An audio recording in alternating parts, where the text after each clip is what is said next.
All right, so as you already mentioned, I'm Allison. I work for Foresight Institute, which is a nonprofit organization for technologies of fundamental importance for the human future. We focus on AI, cybersecurity, and nanotechnology.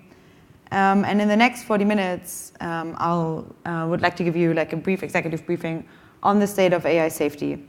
And this really won't be exhaustive. After all, we only have 40 minutes. But if you want more of a deep dive, then please go to existentialhope.com, which is where I try to collect all work towards positive futures. If you go on AI in cyberspace, this work will be for AI in cyberspace, but I collect all types of work that is towards better futures, including biotech and nanotech, longevity, space travel, and so on and so forth. So this is a more comprehensive outlook than just AI. But for now, let's start with AI, right? So this talk today will be divided in 3 different sections. I'll first go over relevant definitions.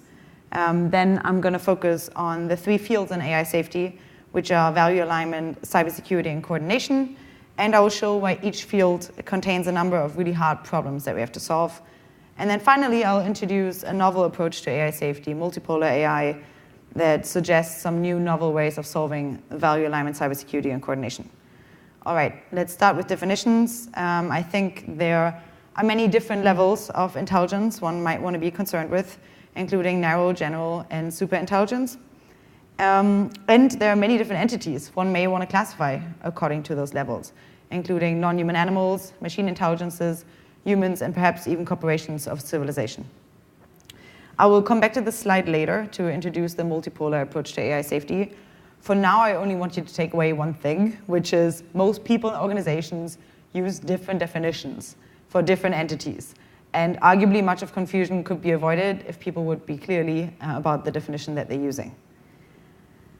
All right, so if you're interested in a deep dive in AI definitions, then please go to my talk on AI safety and definitions of intelligence, which is at bit.ly/AI definitions. But generally, when we speak about artificial intelligence, it's not so much the artificiality that we're concerned with or that we find promising, but it's the intelligence part. So let's use this working definitions here for intelligence, which is the problem-solving ability using resources. And much of the talk will be focused on intelligence that can generalize over a wide variety of problems, because this is the level that poses unprecedented promises and risks.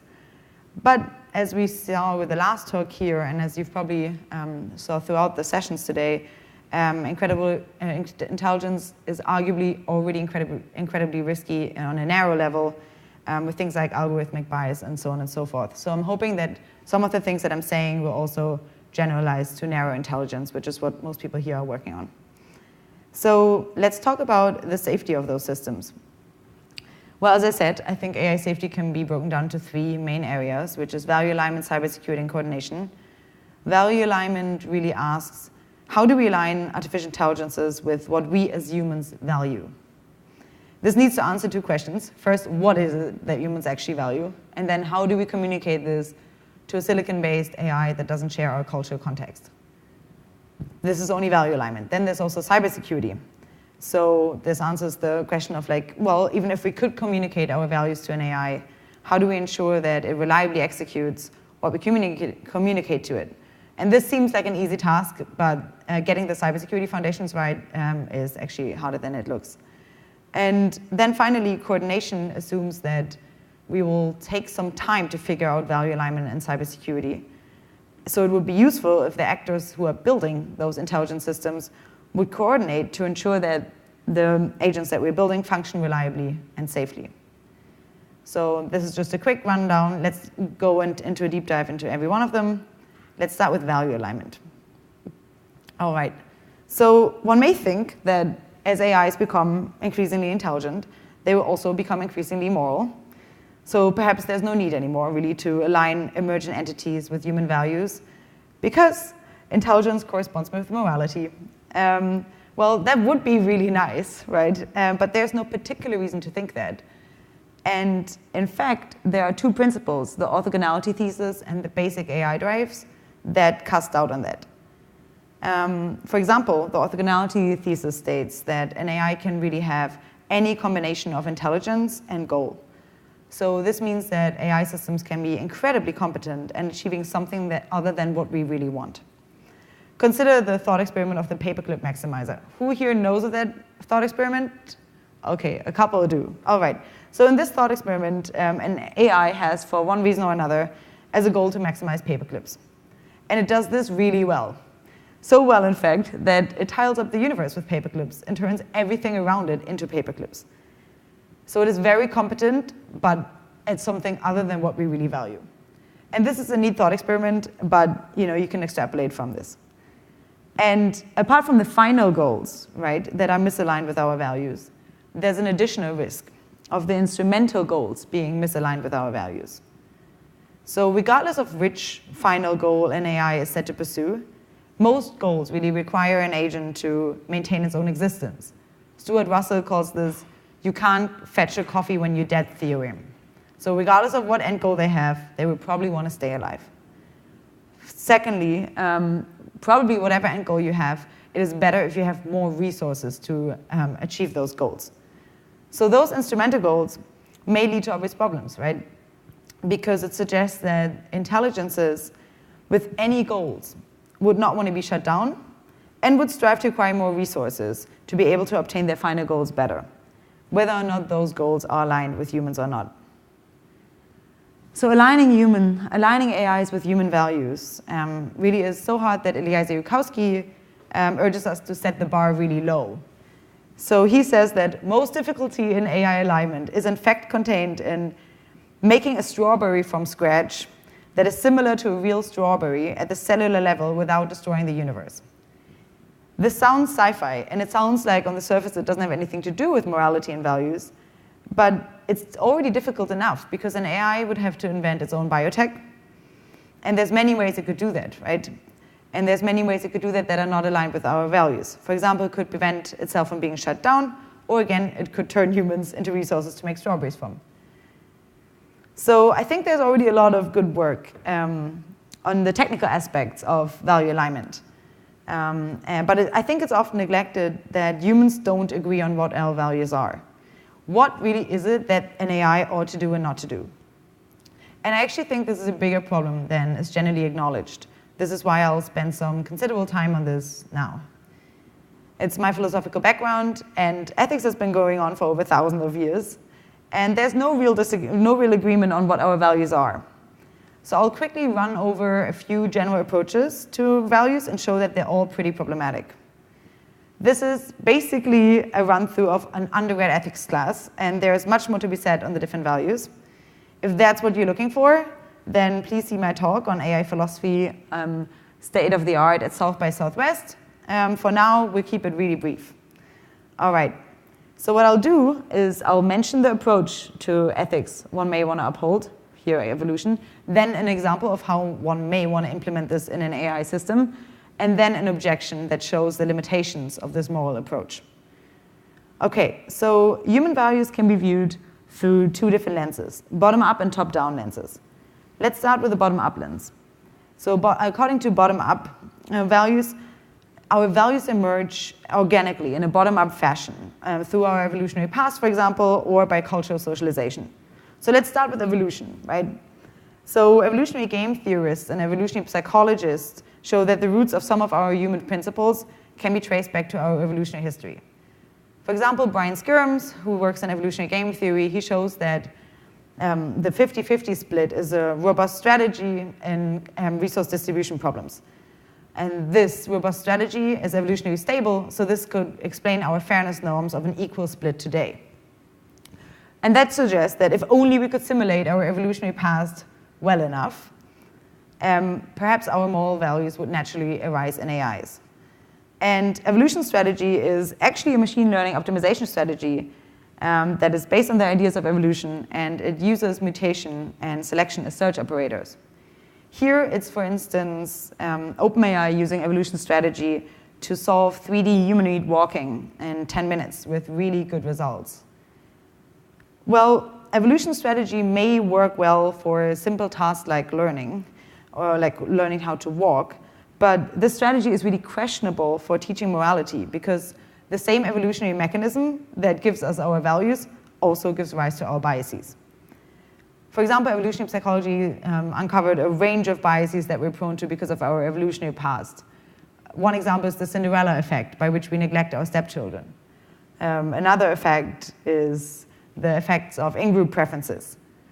So we're not really moral by nature, one may argue, so simulating our evolution would mean simulating our biases as well as our values. So here we have as objection the evolutionary biases. Okay, let's move one up.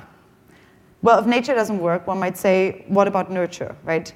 Developmental psychology, for example, shows that a considerable part of our values that we uphold can be traced back to our socialization and enculturation during adolescence. And even Turing, who was one of the founding fathers of AI, proposed that instead of simulating an adult mind, one could simulate a child mind and then subject it to education. A crude approach to socializing AIs has been somewhat tried by Microsoft, using natural language processing with pretty questionable results. I think many of you are familiar with this example, right? So this was Microsoft's Thai Twitter robot, who turned from a human lover into a Hitler-supporting racist in no time by being socialized with the community on Twitter. The problem here really is with teaching moral values by enculturating an AI is that there's a wide range of phenomena in our culture that are prevalent that we wouldn't really want an AI to adopt, right? Algorithmic bias is just one big example, and this perhaps on a more toy example, but it's a problem that is not only relevant for later stage AIs, but is already pretty significant right now, right? What you put in is what you get out. So, all right, neither nature nor nurture can reliably bring forth morally okay behavior. We have evolutionary biases that we see here, and we have cultural biases. But, you know, maybe that's not at all surprising, because after all, we never claimed that we're moral by nature or by default. So let's look at explicit ethical theories, right? Let's move from bottom up to top down. Let's go from more bottom-up theories to deontology, consequentialism, and virtue ethics, which say that we should really try to explicitly instruct an AI with explicit ethical theories. Let's start with the theory of deontology. So those are the three main theories in ethics that you do with an undergrad ethics class. Is everyone familiar with those? I'll do a really quick rundown. If you're more interested in this, please go talk to me, because it was basically my life for a really long time. But all right, let's go. Let's run through this. Let's start with deontology. So according to deontological approaches to ethics, an action is morally right if it's done in accordance with a moral rule. And the most prominent deontological framework is perhaps the Kantian one, right, which requires humans to always act so as to always treat humanity as an end in itself and never merely as a means, because this would fail to respect human autonomy. Without wanting to go too deep into the rabbit hole of Kantian philosophy, because this could take a while, someone has actually tried to implement the categorical imperative into computational logic. So this is just an example of that, but this is a way of how computational logic could be used to implement explicit ethical theories. And recently, however, the whole field of deontology has come under heavy attack by neuroscience, right? Because experiments show that humans don't consistently apply deontological rules across similar situations. Many experiments, like the infamous trolley dilemmas here, suggest that our actions are often triggered by System 1 intuitions, and we only afterwards invent deontological rules to post-rationalize and justify the action that we took in a given scenario. Without wanting to go too deep into the trolley dilemmas either, there's a bunch of literature on that. Joshua Green is a very good one. But so here really the problem with deontology is the utility is the inconsistent rules application by humans. So let's look at consequentialism. Are there any hardcore consequentialists in this room? All right, I thought that at an AI conference I would see more. But contrary to deontology, really consequentialism judges an action not according to an agent's compliance with a rule, but rather according to the outcomes of an action. And since many of you here may be consequentialists, I could talk about this more in the Q&A, but for now, let's just focus on act utilitarianism. There's others like motive utilitarianism and rule utilitarianism as well, but ask me afterwards if you're interested. But according to act utilitarianism, an action is right if it maximizes overall utility, which is often defined as well-being or preference satisfaction. So on the surface, one might think, well, maximizing utility could be implemented fairly well by an AI, for example, in optimization algorithms, right? And optimization algorithms usually minimize or maximize an objective function that is aimed at computing certain target values from a set of predictors. And the problem really is for morality is that setting target values from a set of predictors may work well for easy, narrow optimization problems, but optimizing for utility really would require an AI to first predict the amount of utility produced by each action out of all the possible actions available to an AI, and then compare that well-being produced to alternative actions, and even do interpersonal comparisons between the entities that are involved in their actions. So imagine trying to compare the utility of a human versus another AI that might be affected by an action. This seems really hard, right? So finally, let's move to virtue ethics, and that's the last one in our quick run-through of ethics. So different to the top-down theories, virtue ethics really, different to the other top-down theories of consequentialism and deontology, virtue ethics says an action is right, not if it's in accordance with a moral law or if it maximizes utility, but rather if it flows from a stable character. And Aristotle, the father of virtue ethics, had a couple of values here. For example, prudence, courage, and temperance, right? Well, how may one want to wish to implement this in an AI? Well, there's a technique called inverse reinforcement learning, which is a machine learning technique that derives an agent's reward function from observed behavior. And Stuart Russell, one of the figureheads in AI safety, really proposed that inverse reinforcement learning might be used by agents to observe humans and then attempt to codify and imitate those complex ethical values that humans exhibit in situations without them having to explicitly instruct them. This might be nice, but a lot of experiments in moral psychology in a field called situationism have shown that humans don't really reliably execute and exhibit certain virtues, even in very, very similar situations. So our actions are actually better predicted by whether the weather is good or whether a room smells funnily or not, than by whether or not we execute a certain character trait. So basing an AI's values on observing our values that we exhibit in different situations is really on shaky grounds if we can't even get our act together and act morally consistent across a variety of situations at exhibiting those virtues. So as you can see, really, all of those approaches to values have a variety of normative limitations, whether or not we're able to implement them in an AI, right? I really think of ethics as our ongoing inner negotiation between which intuitions we want to call values and which we want to dismiss as biases. And it's a pretty dynamic process, and we're sometimes making progress, but we're not there yet. Bostrom calls AI safety philosophy with a deadline. But what if we can't make that deadline? Ethics is really hard, but I think it's important. This is why I spoke to it at length here. But let's not forget, it's only one of 3 main components in AI safety. Because even if we converge on an ethical set and would find a way how to communicate this to an AI, to a silicon-based AI that doesn't share our cultural values, then we could still not expect that AI to reliably execute those values if we can't rely on the hardware and software of that AI to be built in reliable foundations. So let's look at possible failure modes. Possible risks of an AI arising from cyber insecurities are exploits, bugs, and breakout. So for exploits, malicious hackers could access the system to sabotage or reprogram an AI. And given the increasing value created by intelligent agents, this is an ever stronger concern, right? Secondly, an unintentional bug could disturb an AI's goal execution. We might sneer at this now when AI is narrow, but given the potential reach of later AIs, a bug could have really catastrophic consequences. And lastly, on a more sci-fi note, an AI could discover and exploit its own vulnerabilities, right, in its own code by reprogramming itself, or by breaking out and gaining access to the internet if you have a confined AI. So it seems pretty important to get cybersecurity right. Let's look at the current state of cybersecurity. Let's look at software and hardware. Well, current software is vulnerable to really an escalating number of attacks, right? No day or no week really passes without another cyber attack being uncovered.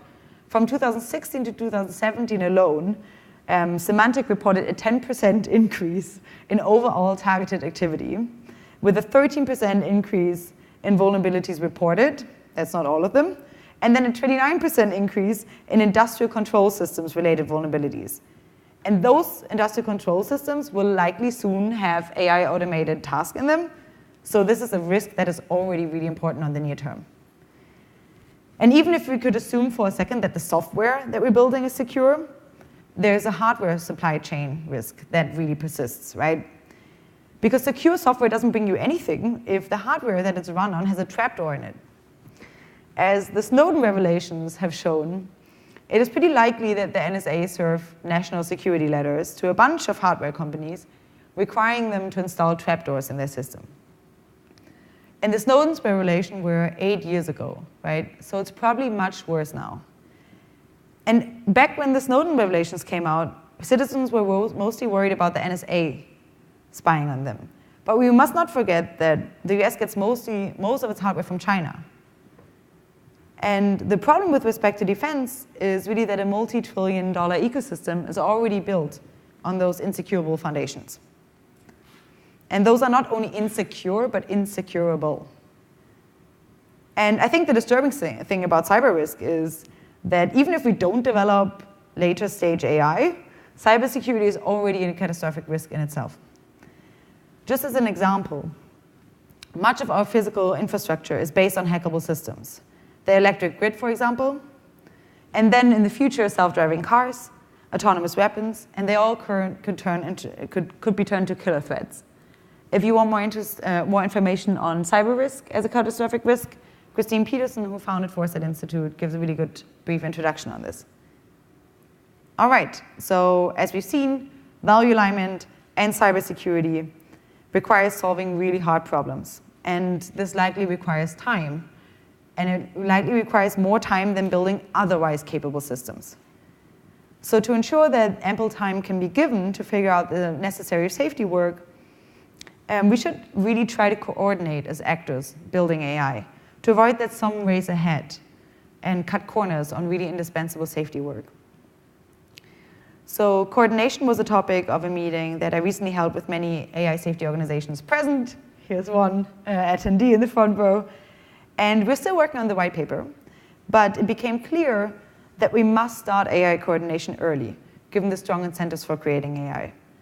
And currently, we're moving in the wrong direction, globally.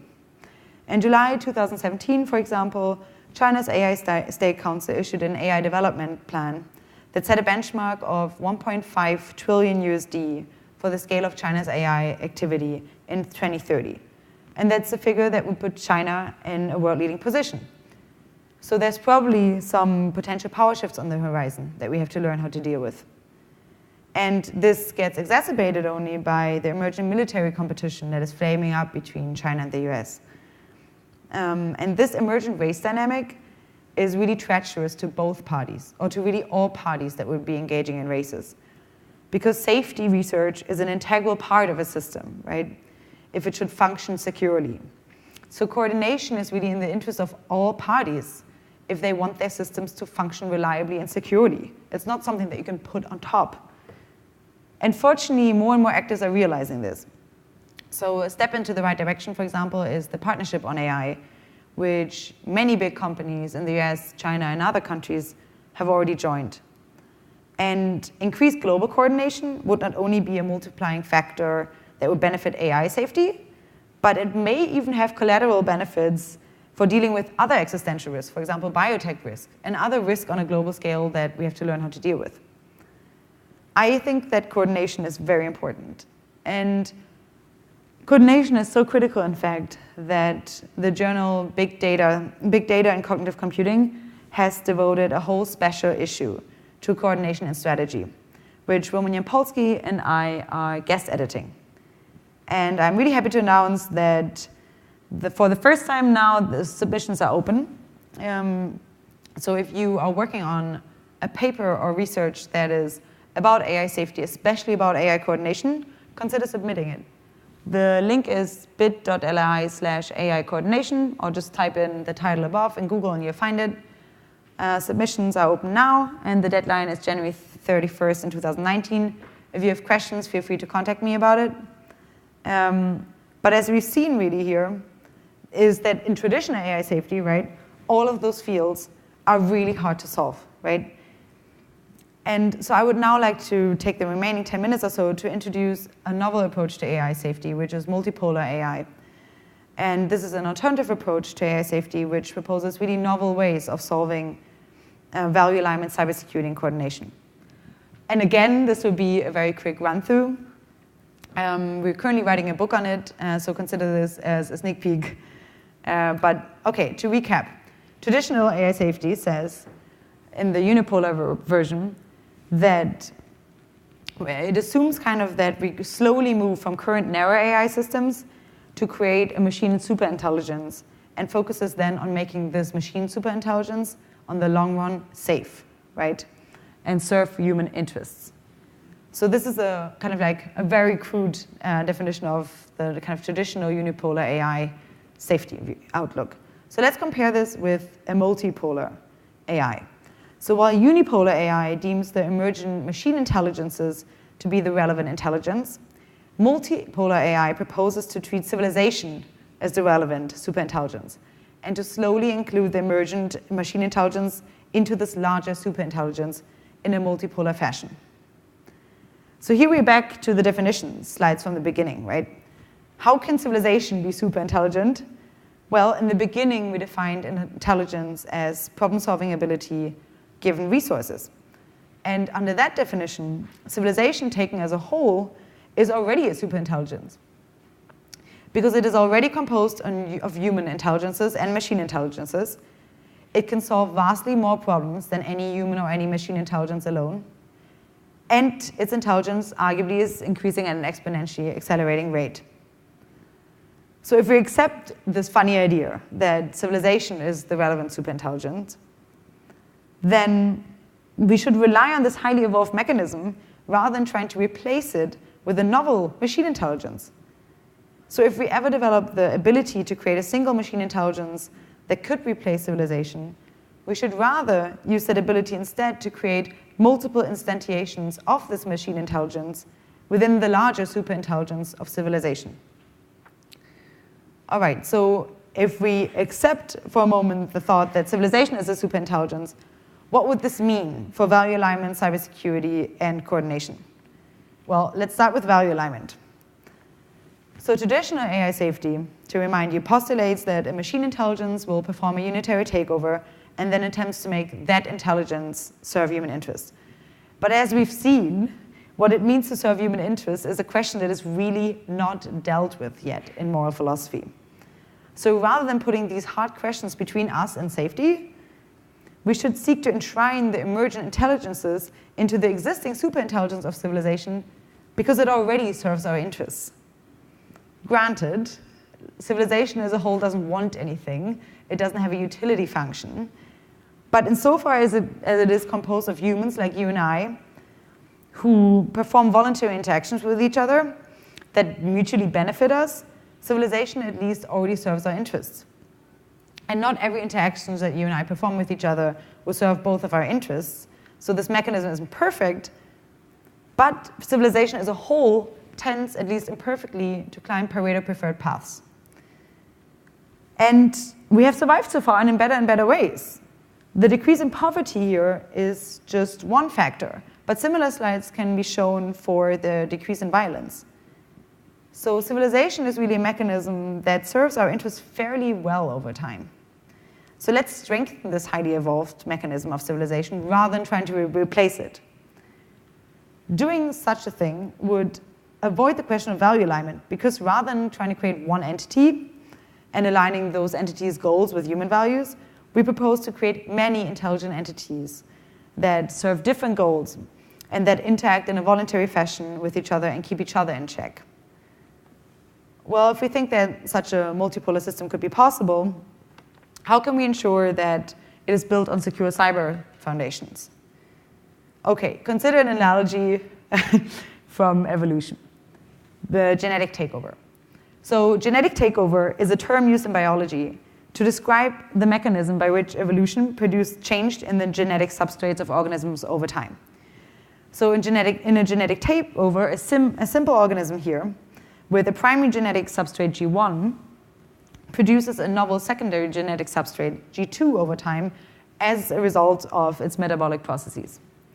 And over time, the secondary genetic substrate is inherited and comes to really carry inheritable traits itself, right?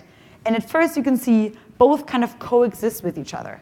But gradually the secondary substrate, G2, replaces the primary as the main genetic material for the organism, and the organism evolves to a new level of evolution.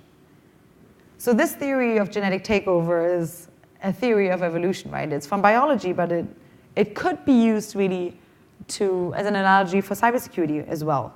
Because just like today's high technology mechanisms of heredity may have evolved out of simple organisms, so a secure cybersecurity system may evolve out of our current foundations.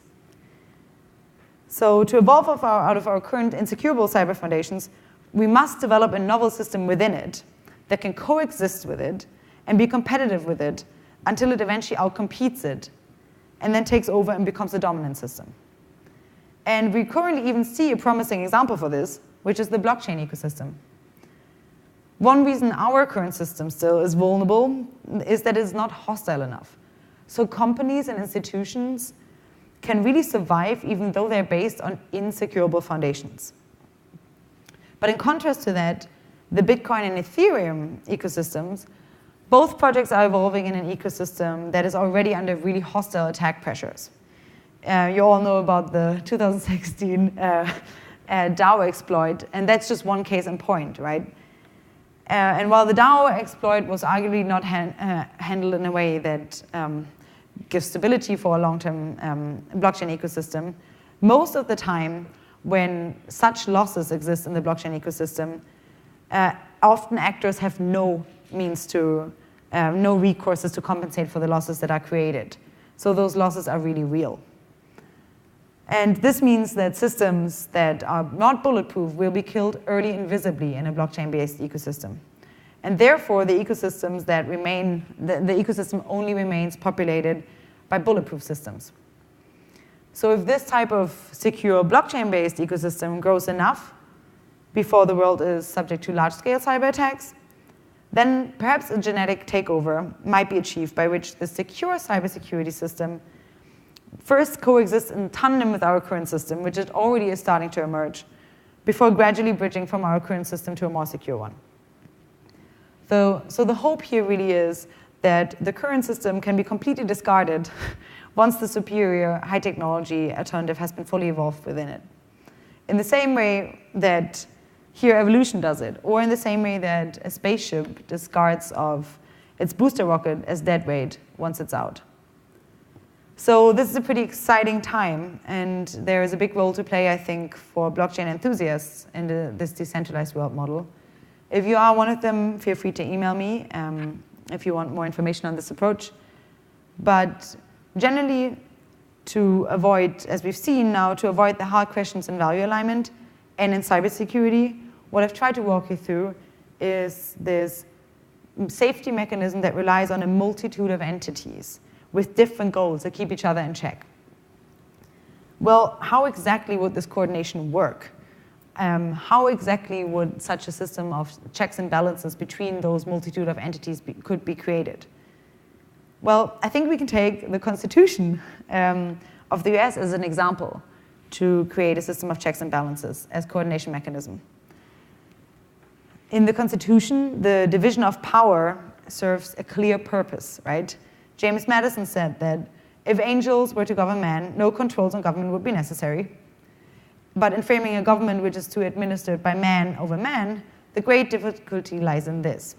You must first enable the government to control the governed, and in the next place to oblige it to control itself. So I think we can look at the system of the Constitution as a precedent to build a system of checks and balances that accommodates emergent intelligences and prevents the rule of a unitary machine superintelligence. And given that the chances are pretty low that we'll create a perfect angel, I think we'll have more success by strengthening our existing system and creating a multipolar world that makes it in everyone's interest to rearrange and to form coalitions when one party becomes too prominent. I think that the fact that memes can control memes also suggests that AI systems can control AI systems. But how stable would such a system be, right? Given the strong economic incentives of creating AI, can we even prevent actors on a long-term time horizon from centralizing the intelligence of their entities and from becoming one dominant intelligence instead? I think maybe. The Constitution was created 250 years ago, and it's still relevant today, right? Even though our system has changed tremendously in ways that were unforeseeable by the Founding Fathers. And for now, we don't have to solve the whole problem. We just have to create the starting conditions. Because just like the Founding Fathers, when crafting the checks and balance system of the constitutions, knew that eventually that had to be reiterated by future intelligences like us, the system that we have to create to make AI safe will also have to be reiterated by future intelligences. So this was a quick walkthrough of that multipolar approach to AI. If you're interested in the more technical aspects of this approach or of learning more about it generally, then I suggest you check out a talk that is pretty quick on civilization as relevant superintelligence by Mark Miller and myself on bit.ly/superintelligent civilization. Or if you want to really deep dive into it, then I suggest you check out the paper that we wrote on it on decentralized approaches to reducing risks. That can be accessed under bit.ly/decentralized AI. Finally, I don't claim to have solved any of the problems in value alignment, cybersecurity, and coordination, right? This new approach, multipolar AI, really needs development.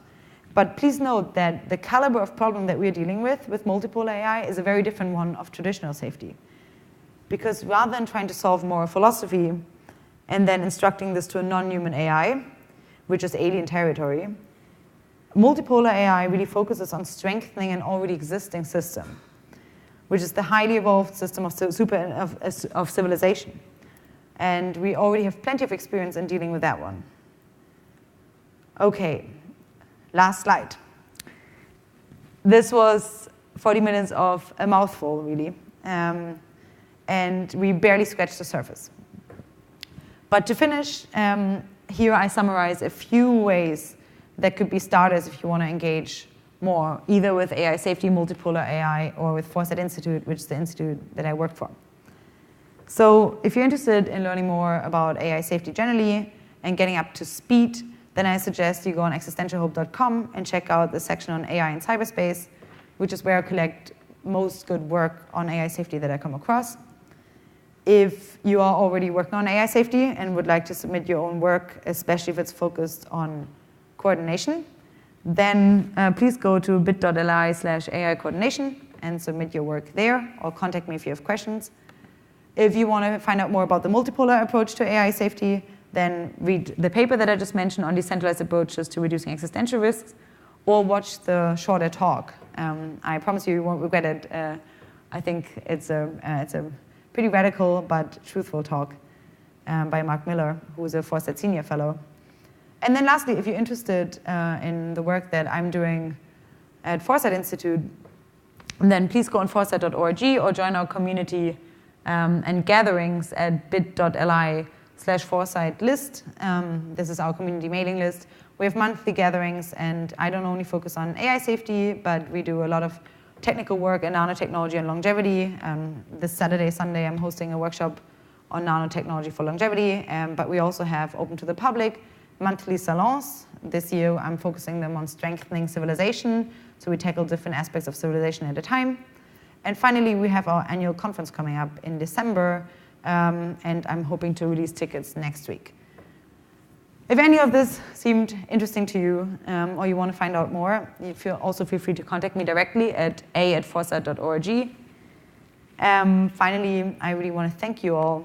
I hope this was useful. I know it was a lot, and I look forward to hearing from you. Thanks a lot.